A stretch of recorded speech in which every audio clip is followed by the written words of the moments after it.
it very odd. I mean, I guess in the end, I would expect nothing less of someone who's named one of his children after perhaps the NHL's most overpaid player. Frank Seravalli has got to be one of my least favorite hockey insiders. And it's not even so much his information, but rather the way he conducts himself. And this weird spat he's had with Michael Buble, of all people, is illustrative of that. So a couple of days ago, Michael Buble was talking the Canucks, and he said straight up that although he thinks Seravalli's probably a nice guy, he doesn't think he's an insider in the Canucks. I'll just play the clip. I keep reading these things from the media.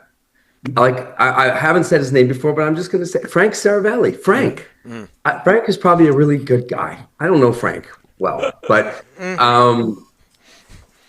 Frank Seravalli is a Canuck insider, then the 40-year-old virgin was a porn star. In response, the 37-year-old Seravalli went on a Sportsnet radio program today and had this to say about Buble. Hey, you a big Buble fan? I am, actually. I was. Were you surprised? Were you surprised to find out he apparently doesn't feel the same way? What was that yesterday? A little pot shot? We played it earlier on the show where he was making some, frankly, what he thought was a bar that definitely was not a bar. But he was giving Frank a little bit of a chirp, and we didn't really appreciate it around here. Yeah, I found it very odd. I mean, I guess in the end, I would expect nothing less of someone who's named one of his children after perhaps the NHL's most overpaid player.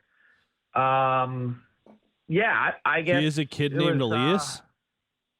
Yeah, he has one of his kids that is partially named after Elias Pettersson. Pretty odd.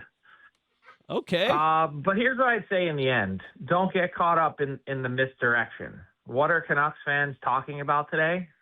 It's that, and not the fact that their team has been a dumpster fire. Oh. So first of all, talking about someone's child and bringing them into a discussion like this is incredibly weird. Seravalli is a grown man. I don't know if he has kids himself, but what makes this even weirder is that it's a straight up lie. Buble, who is a hardcore Vancouver Canucks fan, had his kid before the Canucks drafted Pettersson. And it's just bizarre to not only bring another man's children into the discussion, but to lie over what is ultimately pretty light criticism, especially where, let's be honest, it's not tough to make fun of Michael Buble, especially around Christmas time. Toss in a joke about him being a wannabe Frank Sinatra or a sad Vancouver fan, and there you go.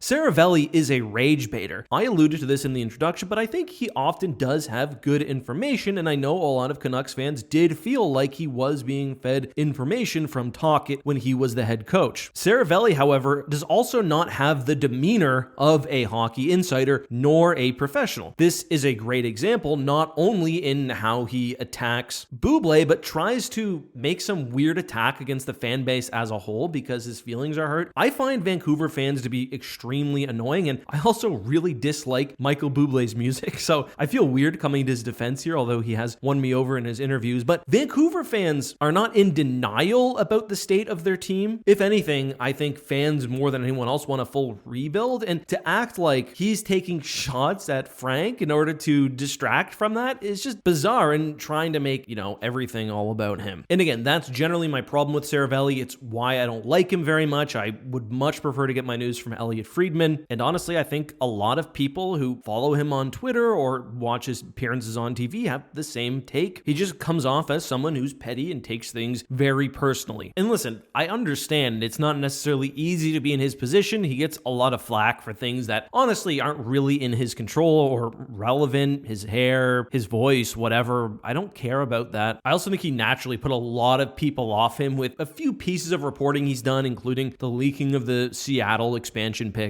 And generally, he does seem to be a bit more clickbaity or willing to put rumors or speculation out than some of the other insiders. But I also do think generally he has some good information, so I understand why he's sometimes on the offensive, but it just makes a production or a product, which to me at least is mostly unwatchable, which is why I now stay clear of his stuff. This was just a really pathetic moment, and I know that's part of the charm, really, of these daytime hockey sports shows. They are inflammatory, but but when you bring someone's kid in because your feelings are hurt and blatantly make up information, you'll lose a lot of my respect. I'm sure he doesn't care, but let me know your thoughts, at least down below.